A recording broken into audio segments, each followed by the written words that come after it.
BJP press conference कर रही है। आम आदमी पार्टी सरकार को बीजेपी की ओर से घेरा जा रहा है।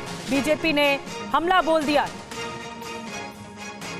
सफलता के साथ और वित्तीय प्रबंधन के साथ। इसलिए अंत में मैं कहना चाहता हूं दिल्ली की जनता से, और देश की जनता भी सोचे कि नई राजनीति का प्रयोग करने वाले क्या होते हैं। बड़ा प्रसिद्ध दोहा है रहीमदास का कि रहीमन विपदा हूं भली जो थोड़े दिन होए, रहीमन विपदा हूं भली जो थोड़े दिन होए, हित अनहित या जगत में जानि परत सब कोय। अर्थात विपदा जो है वो थोड़े दिन की अच्छी होती है, क्योंकि क्या अच्छा है क्या बुरा है, क्या आपके हित में है क्या अहित में है, ये सब कुछ दिखाई पड़ जाता है।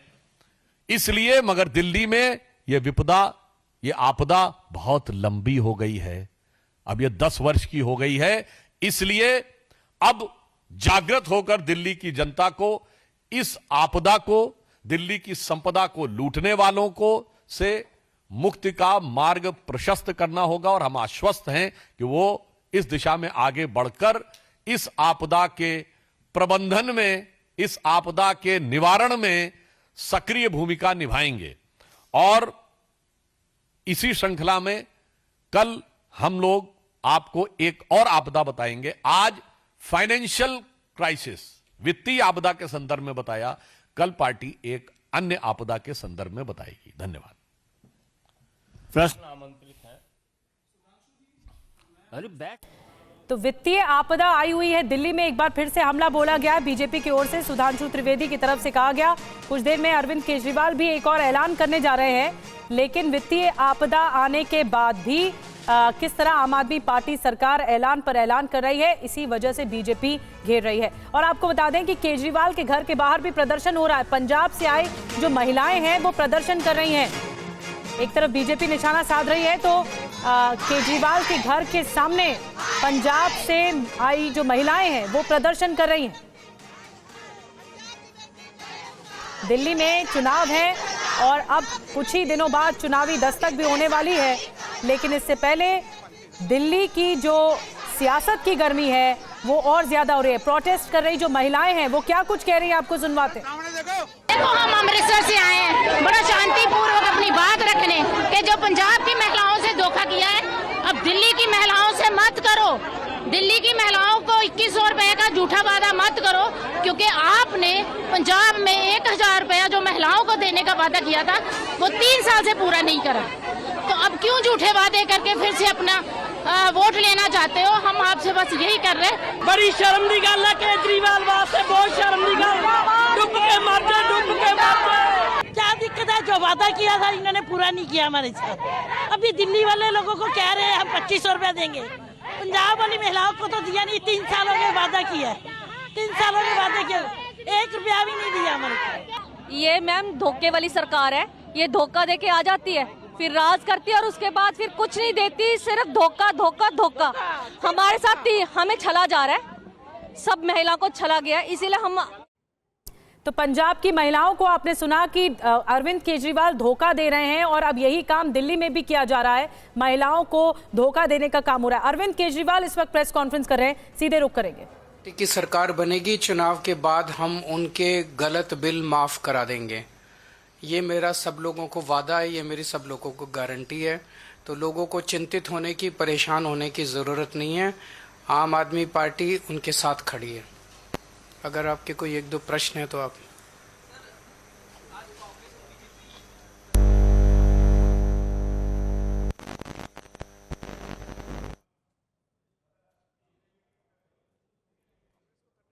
चिंता ना करो, जनता को भरोसा है।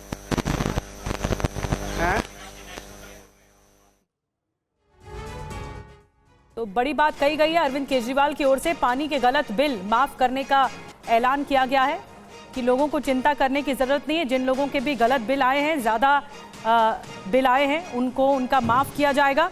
ये अरविंद केजरीवाल की ओर से कहा जा रहा है।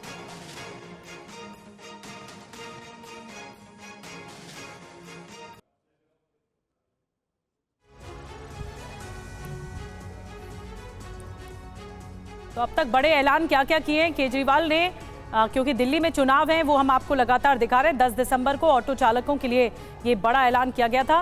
10 लाख के बीमा का ऐलान किया गया था अरविंद केजरीवाल की ओर से। फिर 10 दिसंबर को 5,000 सालाना वर्दी भत्ता मिलेगा, ये भी कहा गया था। ऑटो वालों को, ऑटो चालकों के लिए 1 लाख बेटी की शादी में दिया जाएगा, ये बड़ी मदद दी जाएगी सरकार की ओर से, उनकी सरकार बनी तो। 12 दिसंबर को फिर महिलाओं के लिए महिला सम्मान योजना लॉन्च की गई, 2100 हर महीने मिलेंगे अगर उनकी सरकार आ जाती है। 18 दिसंबर को बुजुर्गों के लिए भी एक बड़ा ऐलान किया गया है, 60+ आयु के जो बुजुर्ग हैं उन्हें मुफ्त इलाज मिलेगा उनके किसी भी बीमारी को लेकर। 21 दिसंबर को विदेश में पढ़ने वाले जो दलित छात्र हैं उनको स्कॉलरशिप का प्रोग्राम भी है। फिर पुजारी और ग्रंथियों के लिए 18,000 हर महीने देने का भी ऐलान अरविंद केजरीवाल ने किया है। और आइए खबरों का सिलसिला आगे बढ़ाते हैं और अब बात करते हैं ऑपरेशन असली कुबेर की। जी हां, महाराष्ट्र में फर्जी खातों से लेन देन पर एक बहुत बड़ा खुलासा हो गया है। खुलासा यह है कि मामले में ईडी को मिले हैं 255 बैंक अकाउंट्स। 255 बैंक अकाउंट से 379 करोड़ रुपए निकाले गए हैं। ईडी के सूत्रों के हवाले से खबर मिल रही है, सभी अकाउंट मनी लॉन्ड्रिंग नेटवर्क से जुड़े हुए हैं। ईडी सूत्रों के हवाले से ये बड़ी जानकारी मिल रही है। तो देखिए किस तरह से ये घपला चल रहा था, फर्जीवाड़ा चल रहा था। जो ये खाते मिले हैं वो मनी लॉन्ड्रिंग नेटवर्क से बताए जा रहे हैं। ये पैसा आ कहां से रहा था, जा कहां रहा था, लेकिन बड़ी तादाद में मनी लॉन्ड्रिंग हो रही थी और यही ईडी की तरफ से एक बड़ा क्रैकडाउन है। 255 बैंक अकाउंट्स खंगाले जा रहे हैं।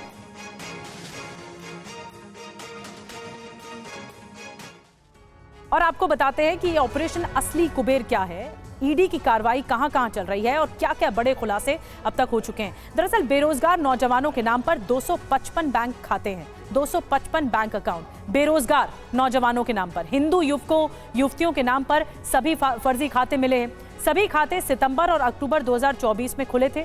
इन बैंकों में खाते हैं, किन किन बैंकों में आपको बताते हैं। Nashik merchant cooperative bank, bank of Maharashtra, कुछ और निजी और सरकारी बैंक भी इसमें शामिल हैं। बैंकों की कुल 170 शाखाओं में 170 ब्रांचेस में लेन देन हुआ है। किन किन राज्यों तक तार फैले हुए हैं आपको बता दें।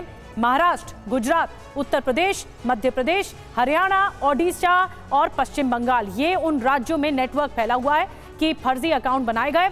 और फिर उसके बाद अब कुल संदिग्ध जो खाते हैं वो कितने हैं, 255 ऐसे हैं जिन पर डाउट है, ऐसे बैंक अकाउंट्स जिन पर डाउट है। खातों से लेन देन कितना हुआ, 379 करोड़ का लेन देन हो चुका है। और लेन देन जो हुआ कितनी बार हुआ, 2500 बार ये लेन देन हुआ है। इसकी तारीख कौन कौन सी बताई जा रही है जो निकल कर आई है, डिटेल 6 से 10 नवंबर के बीच में ये तारीख बताई जा रही है। अब नेताओं से जुड़े अकाउंट से पैसे आए हैं, ये डिटेल मिली है। इन खातों से दुबई भी पैसा भेजा गया, ये भी जानकारी मिल रही है, यानी लिंक दुबई तक है। फंड का कुछ हिस्सा धार्मिक प्रचार में खर्च हुआ है। मालेगांव, मुंबई समेत 23 ठिकानों पर ईडी की रेड की जा रही है। तो ये एक बड़ा खुलासा है, बड़ा क्रैकडाउन है जो कि सामने आया। एक पूरा नेक्सस का पता लगा है। 255 अकाउंट किसके नाम पर थे, कहां पैसा जा रहा था, कहां रिसीव किया जा रहा था, ये सब जांच की जा रही है। जांच के दौरान मालेगांव मनी लॉन्ड्रिंग की एक अहम कड़ी ईडी के सामने आई है, जिसमें पता चला है कि मालेगांव के जिन 19 बैंक अकाउंट में 114 करोड़ की रकम मनी लॉन्ड्रिंग के लिए पहुंची थी, उसके तार इन 255 अकाउंट से जुड़ते हुए दिख रहे हैं, जिसमें इस कुबेर अकाउंट से मालेगांव में मर्चेंट कोऑपरेटिव बैंक और बैंक ऑफ महाराष्ट्र के 19 अकाउंट्स में लगभग 114 करोड़ रुपए ट्रांसफर किए गए। इन 19 अकाउंट्स को गिरफ्तार हुए आरोपी सिराज मेमन ने धोखाधड़ी से खोला था और जिस पर इन ट्रांजैक्शंस के लिए फर्जी दस्तावेजों का इस्तेमाल करने का आरोप भी लगा है। ईडी की कस्टडी में पूछताछ में सिराज मेमन ने खुलासा यह किया कि उसने आरोपी नाकनी अकरम, मोहम्मद शफी और इस मनी लॉन्ड्रिंग सिंडिकेट के मास्टरमाइंड महमूद भागड़ के इशारे पर अकाउंट मुहैया करवाए थे। चैलेंजर किंग फिलहाल इस मामले में फरार बताया जा रहा है। और हमारे साथ और ज्यादा जानकारी के साथ इस वक्त जयप्रकाश सिंह जुड़ चुके हैं, उनके पास चलते हैं। जयप्रकाश, ये 19 अकाउंट से जो हेरफेर की बात सामने आई है, इसका सिंडिकेट तलाश रही है ईडी की टीम। अब तक जो इसमें मास्टरमाइंड है वो कौन बताया जा रहा है और कितने लोगों से ये नेक्सस जुड़ा हुआ था, क्या जानकारी मिल रही?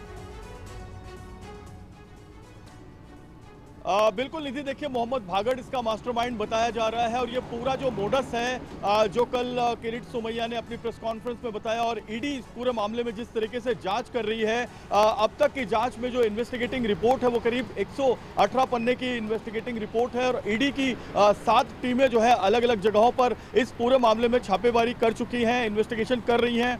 2 जो महत्वपूर्ण आरोपी गिरफ्तार हैं, सिराज मेमन और मोहम्मद शफी अहमदाबाद का नया नगर का रहने वाला है और सिराज मेमन मालेगांव का रहने वाला है और ये गल्फ कंट्री से ये पूरा पैसा जो है मालेगांव की 2 बैंकों में और गुजरात की एक बैंक में और अलग अलग जगहों पर फर्जी दस्तावेज, फर्जी आधार कार्ड और फर्जी पहचान पत्र के जरिए जो बैंक अकाउंट्स बनाए गए थे, हिंदू नामों से बैंक अकाउंट्स बनाए गए थे, उनमें ये पैसा गल्फ कंट्री से ट्रांसफर किया गया। उस पैसे को विधानसभा के चुनाव में इस्तेमाल किया जाना था कि 2 गुटों में विवाद हो सके, जो ओबीसी के और मराठा के बीच का संघर्ष है उसको बढ़ाया जा सके और विधानसभा चुनाव को डिस्टर्ब किया जा सके, ये इसके पीछे की मंशा थी। लेकिन जैसे ही इन्फोर्समेंट डायरेक्टरेट इसमें इन्वेस्टिगेशन करने में जुटी, ये पूरा मामला खुल गया और जो सिराज मेमन जो पकड़ा गया आरोपी है, जो खुद बैंक का एक संचालक बताया जाता है, कई बैंकों में इसने फर्जी नामों से बैंक अकाउंट्स खुलवाए, 255 बैंक अकाउंट्स में ज्यादातर बैंक अकाउंट सिराज मेमन ने खुलवाए। तो 14 करोड़ रुपए, 14 करोड़ 90 लाख रुपए ये मुंबई के अलग अलग जगहों पर आंगड़िया जो होता है, जो आंगड़िया का ग्रुप होता है, उसके जरिए ट्रांसफर करवा लिया गया और 100 करोड़ रुपया जो फरार आरोपी है, जो इस पूरे मामले में भगोड़ा आरोपी है मोहम्मद भागड़, उसको ट्रांसफर किया गया। ये खबर है कि मोहम्मद भागड़ अभी गल्फ कंट्री में है। इसमें कई स्लीपर सेल्स भी हो सकते हैं और हैं, क्योंकि उन स्लीपर सेल्स की तलाश की जा रही है। 255 जो बैंक अकाउंट है, उन बैंक अकाउंट के होल्डर्स को बुलाया जा रहा है। एक बड़ी खबर यह है कि इसमें बैटिंग रैकेट का भी इन्वॉल्वमेंट सामने आ रहा है, जो सट्टेबाजी रैकेट है उसका इन्वॉल्वमेंट भी सामने आ रहा है। जो पंटर्स होते हैं वो बैंक अकाउंट्स खुलवाते हैं और सट्टेबाजी की रकम बैंक में डालते हैं, उन पंटर से भी पूछताछ की जा रही है। क्रिकेट की बैटिंग और जो बैटिंग ऐप है उस पर भी ये पैसे लगाए जा रहे थे। इसमें टेरर फंडिंग का भी एंगल आ रहा है, क्योंकि बैटिंग ऐप का पैसा विदेशों में जाता था, वो टेरर फंडिंग के रूप में ये काम आता था। तो इन तमाम एंगल्स की जांच चल रही है, लेकिन सबसे बड़ा एंगल है वोट जिहाद, और वोट जिहाद के लिए इन पैसों का कैसे इस्तेमाल किया जाना था, इसमें इन्फोर्समेंट डायरेक्टरेट यानी प्रवर्तन निदेशालय जुटा हुआ है। बिल्कुल, ये जो फर्जी खाते हैं उनकी जांच पड़ताल चल रही है। 19 ऐसे खाते हैं जिन पर संदेह बना हुआ है और ये पूरा टेरर फंडिंग से जुड़ा मामला बताया जा रहा है, मनी लॉन्ड्रिंग से जुड़ा मामला है। पैसा कहां भेजा गया, क्या दुबई तक भेजा गया पैसा, ये सब जांच की जा रही है। मैं आऊंगी जयप्रकाश आपके पास। फर्जी खातों से पैसों का खेल अब आपको बताते हैं कि आखिर इसका मकसद क्या था। ये जो सिंडिकेट चल रहा था, इसका क्या ऑब्जेक्टिव था? चुनाव में खर्च करना सबसे बड़ी बात, धार्मिक प्रचार को आगे बढ़ाना, दंगे भड़काना, कट्टरपंथियों को फंड तक देना, ये ऑब्जेक्टिव था। जिस तरह से मनी सिंडिकेट चल रहा था या मनी लॉन्ड्रिंग के जो फर्जी अकाउंट सामने आए हैं, अब आपको बताते हैं कि किस तरह से ये मकसद या फिर ये जो ऑब्जेक्टिव है वो सामने आया था। मनी लॉन्ड्रिंग से जुड़े कई ऐसे खाते हैं। पहले तो 255 अकाउंट्स को खंगाला जा रहा है, उसमें से 19 ऐसे अकाउंट हैं जिन पर पूरा संदेह है, पूरा कंफर्मेशन है कि इन्हीं अकाउंट के जरिए ये हुआ। 23 ठिकाने जहां पर छापेमारी की जा रही है, 255 बैंक खाते हैं जहां पर जिन्हें खंगाला जा रहा है, जिन्हें रिवील किया जा रहा है कि ये किससे जुड़े हो सकते हैं। 379 करोड़ जो हैं वो अब तक सामने आया है इसका नेटवर्क। महाराष्ट्र विधानसभा चुनाव को लेकर एक बहुत बड़ा खुलासा है जो ईडी सूत्रों के हवाले से मिला है। जानकारी ये सामने आई कि विधानसभा चुनाव में बीजेपी को हराने के लिए बहुत बड़ी प्लानिंग की गई थी, जिसके तहत करोड़ों रुपए के लेन देन फर्जी खातों में हुए थे। तो ये जो नेक्सस है वो महाराष्ट्र विधानसभा चुनावों से जुड़ा हुआ नजर आ रहा है। मनी लॉन्ड्रिंग मामले पर बीजेपी नेता किरीट सोमैया ने क्या कुछ कहा है, आपको सुनवाते हैं। 17 इस प्रकार के सिराज मोहम्मद, अकरम अहमद, मोहम्मद बगाड़, इस प्रकार के लोगों के खिलाफ की जांच अब अंतिम फेज में पहुंच गई है। 329 करोड़ 379 करोड़ ये इस प्रकार की प्रवृत्ति के लिए जो यहाँ से जो मौलाना सज्जाद नुमानी या मराठी मुस्लिम सेवा संघ, उलेमा बोर्ड, इनके बैंक खातों में 500 रुपए के भी व्यवहार नहीं है। इनको भी पैसा यहां से ही दिया गया। अब सबसे बड़ी चुनौती यह है कि ईडी असली कुबेर तक पहुंचेगी क्या, कैसे, और ऑपरेशन असली कुबेर के किरदार कितने हैं, आपको ये बताते हैं। महमूद भागड़ उर्फ चैलेंजर किंग नाम बताया जा रहा है जो कि कथित मास्टरमाइंड है इस पूरे सिंडिकेट का अवैध तौर पर। सिराज मेमन, आरोप इस पर है कि 19 फर्जी खाते इसी ने खोले। नागनी अकरम, आरोप इस पर है कि फर्जी खाते इसने खुलवाए। मोहम्मद शफी, आरोप इस पर है, ये किरदार है, फर्जी खाते इसने खुलवाए। कुछ बड़े नेता इसमें शामिल हो सकते हैं जो ईडी के हवाले से, सूत्रों के हवाले से जानकारी मिल रही है। जयप्रकाश हमारे साथ लगातार बने हुए। जयप्रकाश, किरीट सोमैया जो बता रहे थे कि ये सिंडिकेट ऐसा है, जो लोग गिरफ्त में आए हैं उनसे ही इन लोगों के तार जुड़ते हुए नजर आ रहे हैं, लेकिन इसमें मास्टरमाइंड जो बताया जा रहा है उसके बारे में क्या जानकारी है? ईडी की टीम अब तक कहां तक पहुंची है इस खुलासे को लेकर?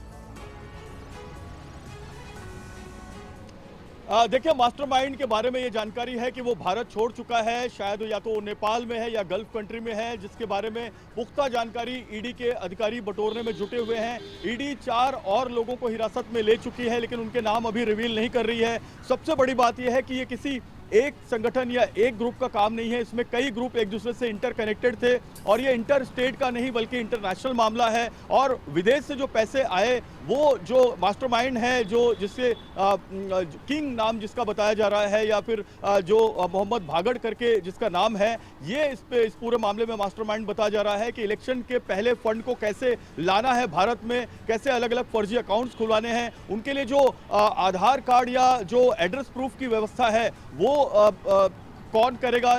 जैसे कि इस मामले में सिराज मेमन ने इस पूरे आधार कार्ड और फर्जी एड्रेस प्रूफ की व्यवस्था की थी। इसके अलावा अहमदाबाद से जो पूरा चैनल है आंगड़िया वाला, वो कैसे चलेगा, तो आंगड़िया का चैनल भी इसमें इन्वॉल्व है, स्लीपर सेल का चैनल इन्वॉल्व है, फर्जी जो एड्रेस प्रूफ बनाने वाले हैं उनका चैनल इन्वॉल्व है, पैसे भेजने वालों का एक चैनल है, पैसे रिसीव करने वालों का एक चैनल है, बैंक अकाउंट 255 खुलवाए गए, उसमें से ये पैसे अलग अलग दूसरे बैंक अकाउंट्स में ट्रांसफर किए गए। मैं आपको बताऊं कि विधानसभा चुनाव के दौरान नाकाबंदी चालू थी मालेगांव, नासिक और पूरे महाराष्ट्र में, क्योंकि कोड ऑफ कंडक्ट होता है, उसमें कई करोड़ रुपए जो है वो पकड़े गए थे। और इसी वजह से इन अपराधियों ने ये नया मोडस निकाला कि बैंक टू बैंक ये पैसे ट्रांसफर हों और बैंक से वो चुनावी जो पार्टियां जो चुनाव लड़ रही हैं या फिर जो ऐसे लोग हैं जो चुनाव लड़ने में पार्टियों को मदद कर रहे हैं, उन तक ये पैसा पहुंचाया जाए और उनके बैंक अकाउंट्स में डाला जाए। तो कई मल्टी बैंक अकाउंट्स इसमें ट्रांजैक्शन में सामने आ रहे हैं। एनफोर्समेंट डायरेक्टरेट इसमें और भी कुछ लोकल एजेंसियां हैं उनकी मदद ले रही हैं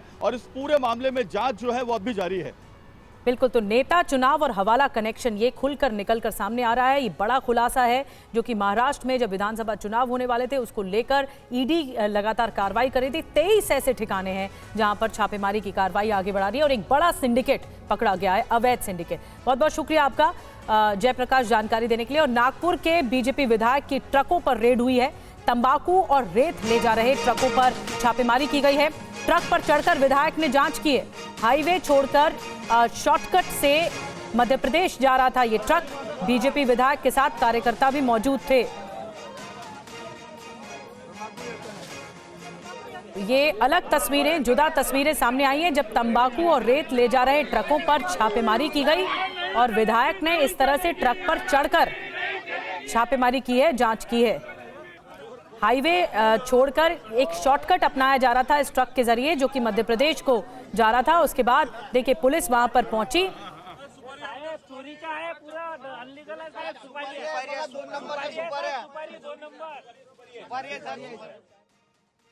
और अमित शाह इस वक्त कुछ बोल रहे हैं, सीधे रुक करेंगे। एक वर्किंग वुमन के लिए हॉस्टल उनके क्षेत्र में बनने जा रहा है और इसका नाम सुषमा भवन रखा जा रहा है। तब मैंने कहा था मुझे हॉस्टल का साइज नहीं पूछना है, मगर सुषमा जी के नाम से अगर ये वर्किंग वुमेन का हॉस्टल बन रहा है तो मैं जरूर आऊंगा और आप मुझे आमंत्रित करिए। तो आज ये निमंत्रण मैंने मांग कर लिया हुआ निमंत्रण है कि इसका उद्घाटन मेरे हाथ से हो, ये मेरे लिए आनंद का विषय है।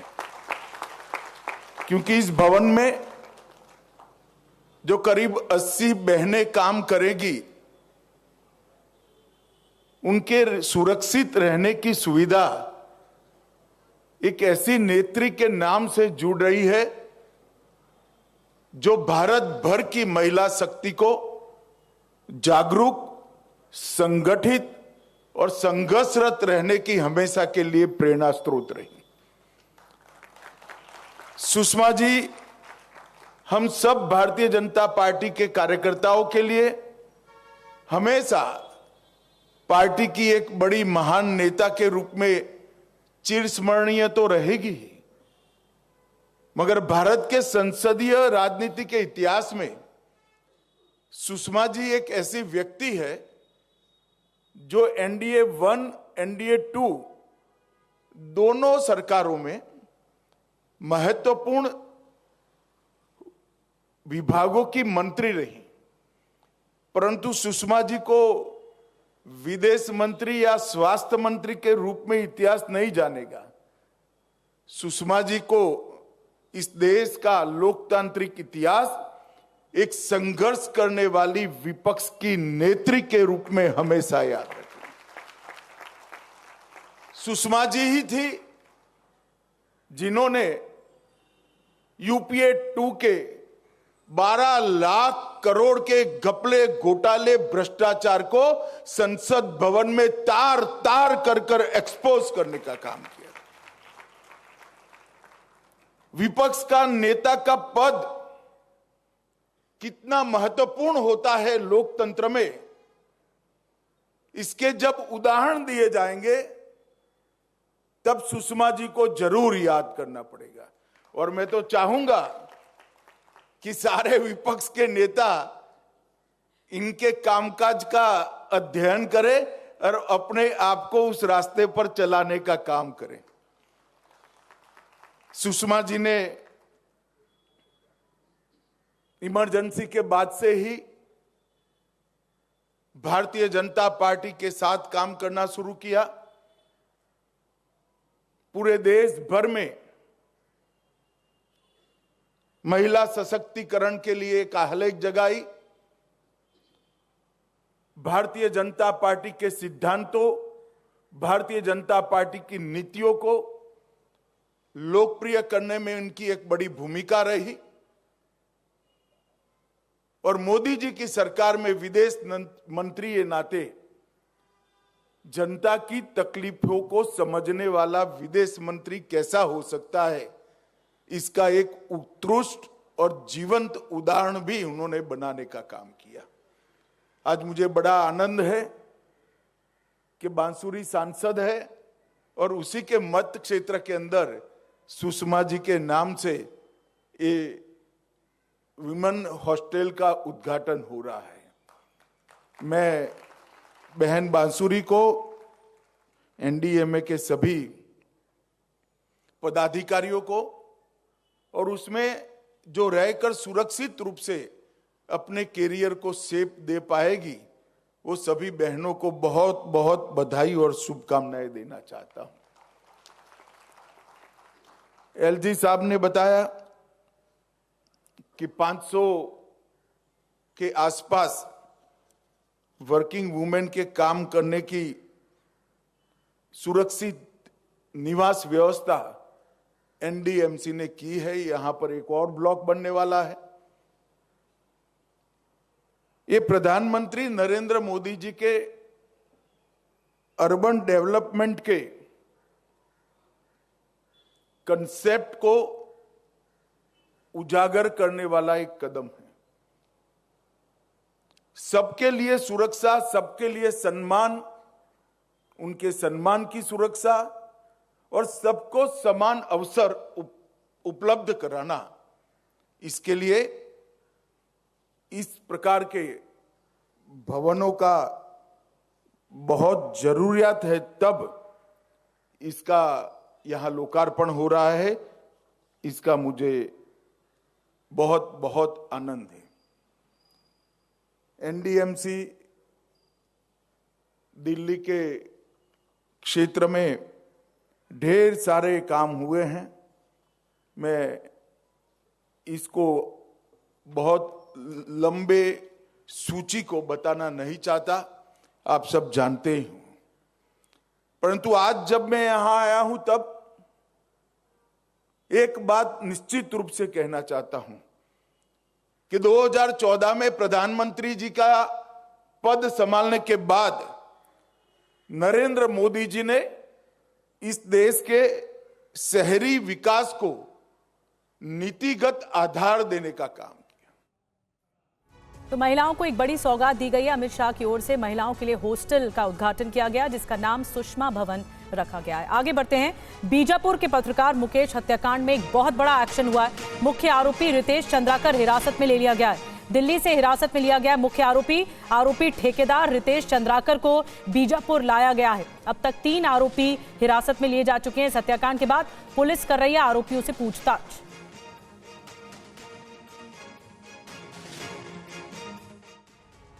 तो आरोपी ठेकेदार रितेश चंद्राकर को गिरफ्तार कर लिया गया है। गिरफ्तारी हो गई है मुख्य आरोपी की। ये एक बड़ी कामयाबी है। इस पूरे मामले पर अब और खुलासे हो सकते हैं।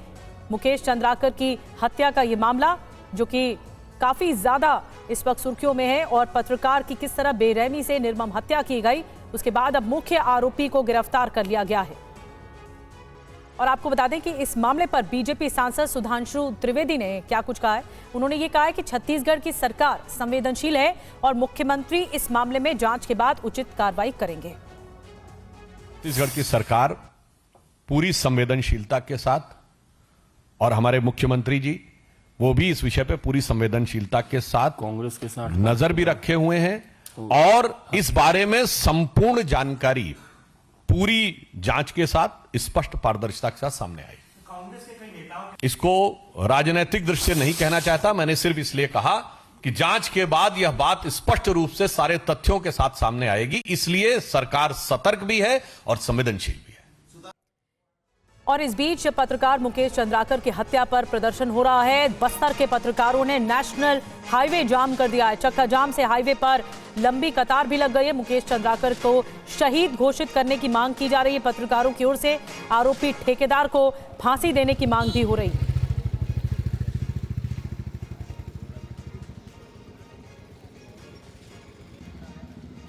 जो घटना हुई है बीजापुर नगर के अंदर में हुई है, निश्चित तौर से कानून व्यवस्था को लेकर सवाल जरूर उठ रहे हैं। हम लगातार पुलिस के पास जाते रहे, पुलिस को हम सूचना देते रहे, पुलिस ने कोऑपरेट भी इसमें ज़रूर किया, लेकिन कल जो सेप्टिक टैंक है जहां पे ये पूरा वाकया हुआ, तो वहां जब हमने पहुंचा और हमने रिक्वेस्ट किया पुलिस से कि इसको हमारी संतुष्टि के लिए तोड़वाइए, जब उसको तोड़ा गया तब समझ में आया कि हमारे भाई मुकेश चंद्राकर को मार कर उसमें दफना दिया गया है। निश्चित तौर से इस पूरे मामले में किसी को बख्शा नहीं जाना चाहिए और कड़ी कार्रवाई होनी चाहिए। तो बीजापुर की घटना बहुत ज्यादा दिल दहला देने वाली है। क्या बेरहमी से कैसे हत्या की गई, सिर के पीछे चोट के निशान भी मिले हैं।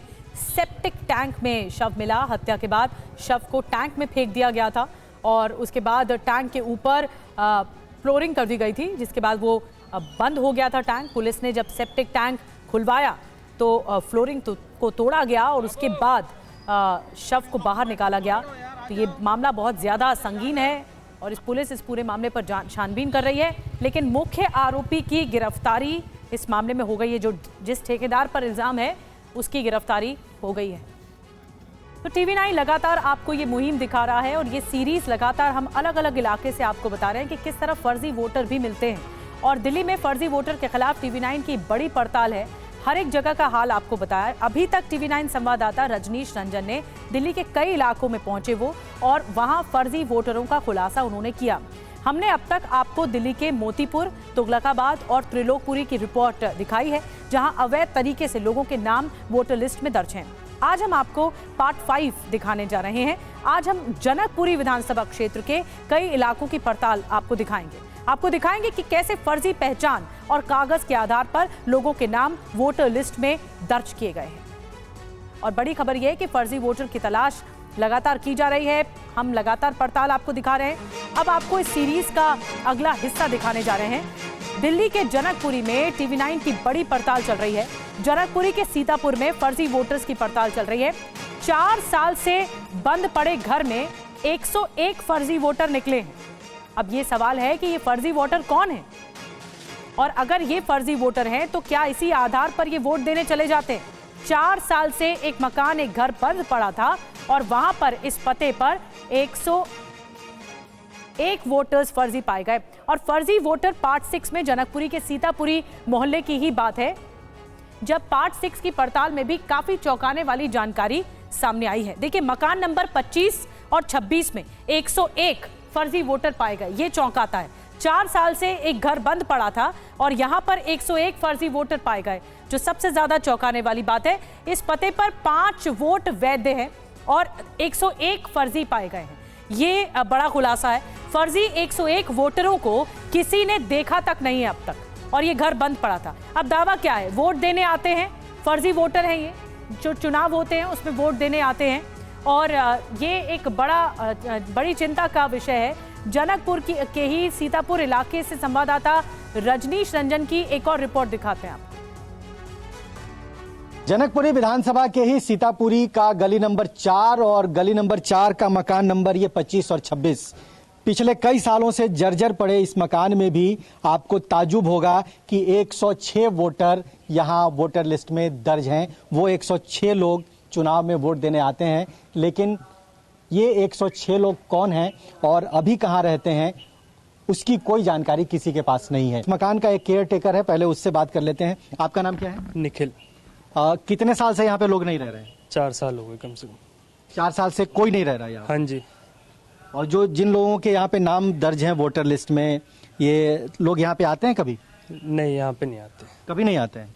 नहीं, ये पता नहीं कहाँ रहते हैं। ये जब से खाली हुआ है उसके बाद कोई नहीं आता यहाँ पे। आप केयर टेकर हैं इस मकान के? हाँ जी। ये जो नाम है, जितेंद्र पोद्दार, कृष्णा देवी, अजय, ममता देवी, पुष्पा, अलका, अजीत, राजा राम, धर्मेंद्र, कोई आता नहीं है यहाँ? नहीं जी, यहाँ पे कोई नहीं आता। चेहरा देख के देखो, बताओ किसी को पहचानते हो इनमें से? नहीं, हमारे पापा हैं बस ये, और हमारे 5 लोग हैं घर के, बाकी कोई नहीं है यहाँ पे। यहाँ पे हमने किसी भी आदमी को नहीं देखा आते जाते। पहले कुछ लोग रहते थे, रह रहे होंगे, लेकिन अब यहाँ पे कोई नहीं रहते हैं। बस वो वोट के टाइम में यहाँ पे आते हैं, वोट डालते हैं, और जितनी भी सरकारी योजनाएं हैं। अच्छा, ये बताइए कि ये तमाम लोग, ये तस्वीर आप हम दिखा रहे हैं कैमरे पे, संजीत जी दिखाएंगे, ये इन तस्वीरों को आप भी देखिए। ये लोग यहाँ रहते नहीं हैं, लेकिन क्या आप दावे के साथ कह सकते हैं कि ये लोग चुनाव में आते हैं, वोट देते हैं? बिल्कुल, चुनाव में आते हैं। हम लोग भी यहाँ वोट डालने जब जाते हैं तो हम देखते हैं इन लोगों में से कुछ संदिग्ध लोग दिखते हैं हमें। नए लोग हैं, हम कभी मिलते नहीं उनसे, कभी वो कॉलोनी में दिखते नहीं, लेकिन वोट डालने के लिए वो जरूर आते हैं। आप दिन रात यहाँ पे रहते हैं, ये लोग नजर आते हैं कभी आपको? नहीं, ये लोग नजर नहीं आते। दिखते नहीं? नहीं। वोट तो देते होंगे? अब ये पता नहीं, क्योंकि मैं यहाँ रहता नहीं हूँ। मैं महावीर इंक्लेव में रहता हूँ, यहाँ पुजारी के तौर पे आता हूँ। अच्छा। लेकिन आपने यहाँ पे किसी को देखा नहीं? नहीं, ये जो है 2020 में जब लॉकडाउन हुआ था, उसके बाद ये नया बनाने के लिए जो है खाली कराया गया था। और अब टीवी 9 पर दिल्ली में फर्जी वोटर पर एक और पड़ताल आपको बताने जा रहे हैं। जनकपुरी के चाणक्य प्लेस में फर्जी वोटर्स की पड़ताल हुई है। चाणक्य प्लेस में 1 दर्जन फर्जी वोटर मिले हैं। अब आपको बताते हैं कि फर्जी वोटर पार्ट 7 में जनकपुरी के चाणक्य प्लेस मोहल्ले की बात में कैसे यहां पर पड़ताल की गई हमारी तरफ से, और कहां-कहां फर्जी वोटर मिले। मकान नंबर A224 में 12 फर्जी वोटर पाए गए। इसके अलावा मकान A224 में, A224 में किराएदार रहते हैं। जो जानकारी मिली, किराएदारों ने फर्जी वोटरों को नहीं देखा, ये भी बताया गया। घर में 13 साल से रह रहे हैं किराएदार। इसके अलावा पड़ोसियों ने भी फर्जी वोटरों को देखा तक नहीं है। और रजनीश की एक और रिपोर्ट दिखाते हैं इस इलाके से। जनकपुरी विधानसभा के ही चाणक्य प्लेस मोहल्ले में इस वक्त हम हैं, और ये जो गली है वो A2 ब्लॉक है, और इस A2 ब्लॉक का ये मकान नंबर 24 है। ये बताया जा रहा है कि इस मकान के पते पर लगभग 12 मतदाताओं के नाम दर्ज हैं, लेकिन जब हम यहाँ पर आकर हमने यहाँ रहने वाले लोगों से बातचीत की तो उनमें से एक को छोड़कर किसी को भी पहचानने से इनकार कर दिया है। यहाँ की किराएदार हैं। आपका नाम क्या है? कनीज फातिमा। कितने साल से आप इस मकान में रह रहे हैं? 13वां साल लगने वाला है। 13 साल से रह रही हैं। ये कुछ नाम है जो 24 नंबर मकान के पते पर जिनका मतदाता पहचान पत्र बना है। इनके नाम है मोहम्मद नज़ीम, मोहम्मद मुर्शीद आलम, मोहम्मद मुश्ताक, सविता देवी, रिम्पल देवी, मोहम्मद जफ़र, नूर जहां, मोहम्मद मुमताज़ आलम, सुजीत कुमार, दिलीप सिंह, अनुपम, रमेश चंद्र। ये 12 लोग यहाँ पे हैं? ना, कोई नहीं है यहाँ पे, कोई है ही नहीं। कोई नहीं रहता है? किसी ने यहाँ पे है ही नहीं है। ये बंदे को नहीं देखी हूँ तो अब कैसे बता दूँ ये नहीं, कोई नहीं। सब हमारे बिल्डिंग में नया बंदे आए हैं। अच्छा, ये जो तस्वीरें हैं उनको देखकर भी आप पहचान? किसी को पहचान ही नहीं रही हूँ मैं।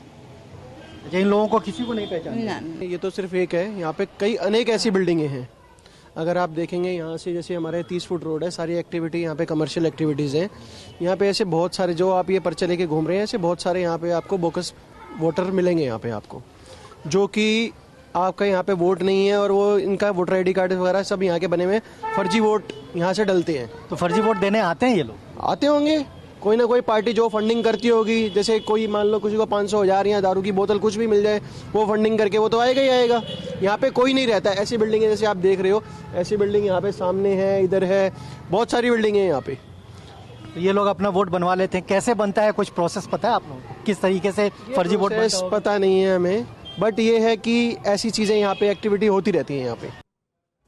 तो काफी अरसे से फर्जी वोटर का ये खेल चल रहा था, जिसको उजागर किया है हमारे सहयोगी रजनीश रंजन ने, और TV9 एक बड़ी पड़ताल इसमें कर रहा है।